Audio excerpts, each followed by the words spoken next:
Babut tanbih ala ahadits wada'at fi fadli suwaril Qur'an. Hati-hati terhadap hadis-hadis maudhu, hadis-hadis palsu yang diletakkan untuk keutamaan, yang membahas tentang keutamaan surat-surat yang ada di dalam Al-Quran. Baik, kita lanjutkan. Ini kaulnya siapa? Ini kalimat yang disampaikan oleh siapa? Oleh Imam Al-Qurtubi di dalam kitab tafsir beliau. Di dalam tafsir Qurtubi. Beliau mengatakan gimana? Lal tifata lima wada'ahul wadi'un wa ghairu dzalika min fadailil a'mal. Qadir takabaha jama'atun katsiratun ikhtalafat aghraduhum wa maqasidum firtikabiha. Kita tidak boleh menoleh kepada orang-orang yang mempalsukan hadis. Ya, yang menerangkan tentang fadail a'mal, keutamaan-keutamaan amal. Telah dibikin hadis-hadis palsu ini oleh jamaah katsirah, oleh banyak orang. Ikhtalafat aghraduhum, yang berbeda-beda tujuan mereka.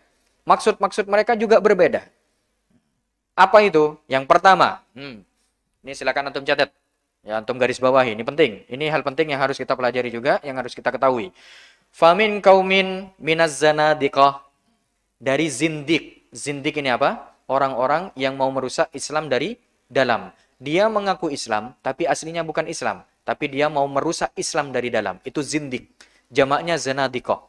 Ini zindik ini kita kenal dengan istilah di masa sekarang. Kalau di masa Rasul, zindik ini adalah al-munafikun. Siapa ketua munafikun di zaman Rasul? Yang namanya Abdullah bin Ubay bin Salul. Ini ketua munafikun. Di mana ketika ada satu masa, antum bayangkan ya. Nih, saya mau mengajak antum menalar dengan logikanya. Karena antum ini ahli logika. Ya, antum ahli logika. Antum selalu sering menggunakan apa? Hal-hal yang masuk akal untuk bisa antum terima. Oke, kita ambil bahasan ini. Di satu kisah, di perang Tabuk, di masa perang Tabuk, ketika Rasulullah berangkat untuk berperang dengan para sahabat melawan orang-orang Romawi, sampai ke suatu daerah yang namanya Tabuk, ini jauh dari Madinah, berapa kilo gitu, berapa puluh kilo dari Madinah.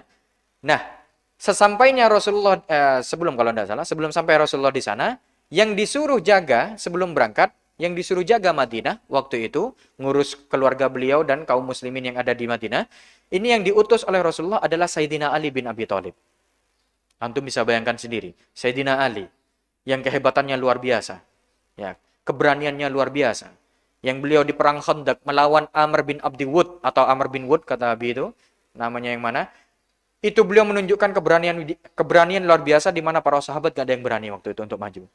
Sayyidina Ali disuruh jaga Madinah, ngurus orang-orang yang ada di Madinah, gak ikut perang maksudnya.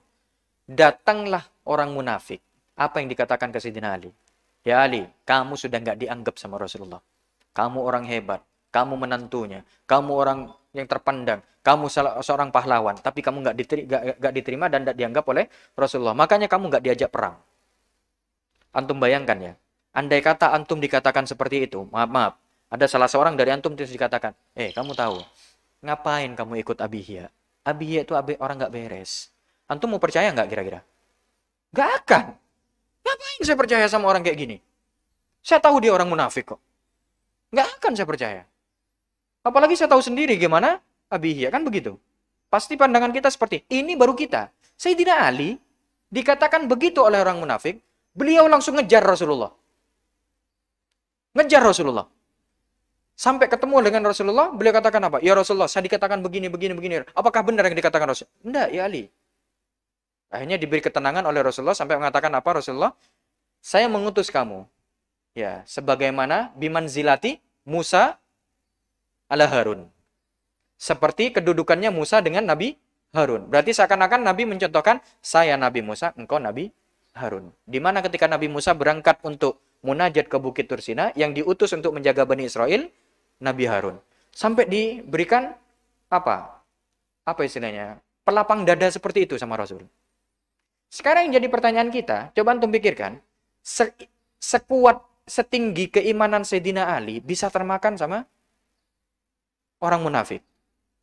Yang jadi bahasan sekarang, jangan kemudian kita, berarti imannya Sayyidina Ali gak beres. Bukan. Yang jadi bahasan kita sekarang, seberapa hebat orang munafik waktu itu. Selevel Sayyidina Ali sampai termakan. Ya.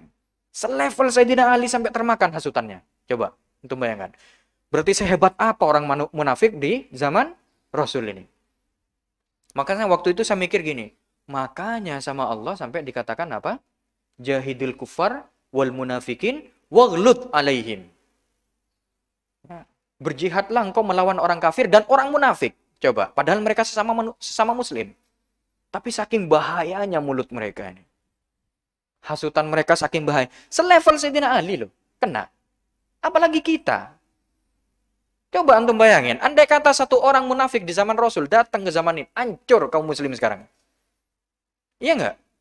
Kamu bayangin. Selevel Sayyidina Ali yang keimanannya luar biasa. Termasuk 10 orang yang dijamin masuk surga. Berarti keimanannya nggak main-main. Nggak kaleng-kaleng. Kena hasutannya orang munafik. Berarti saking hebatnya orang munafik dalam menghasut di zaman itu. Makanya saya bisa katakan, orang munafik zaman sekarang, nggak ada apa-apanya. Mereka ngomong, jilbab itu hasil budaya Arab itu. Itu nggak ada urusannya sama syariat. Kita dengarkan. Ngenetok kita, ya nggak? Kenapa? Karena kita tahu hukum aslinya. Dan insya Allah keimanan kita, kalau hanya dilawan oleh orang-orang yang bermulut seperti itu, yang mengucapkan sesuatu tanpa ilmunya, kita nggak level. Tapi, orang munafik di zaman Rasul mengucapkan satu kata ke Sayyidina Ali langsung ngejar Rasulullah untuk minta apa? Ketenangan batin dan kemantapan hati. Andai kata kita yang dihasut tuh kafir mungkin sudah kita ini. Langsung, iya nggak kena Rasulullah itu. Mungkin gitu kita. Kenapa? Iman kita nggak ada apa-apanya dengan para sahabat itu. Seperti itu. Ini ya, makanya ada beberapa golongan yang memang sangat berbahaya di zaman Rasul itu. Makanya sampai ada kejadian hadisul ifki di mana Sayyidah Aisyah sampai dia apa? Sampai dia apa? Difitnah. Nah, sampai difitnah. Berzina dengan siapa? Naudzubillah. Allah, astagfirullah. Anak kalau ingat kisah-kisah itu emosi terus. Sayyidah Aisyah, semulia beliau loh, difitnah. Dan para sahabat termakan semuanya. Sama hasutan itu. Sama fitnah itu. Coba. Kayak apa mereka menghasutnya ini? Untungnya orang-orang munafik itu nggak mengajarkan cara-caranya mereka ke munafik yang sekarang ini.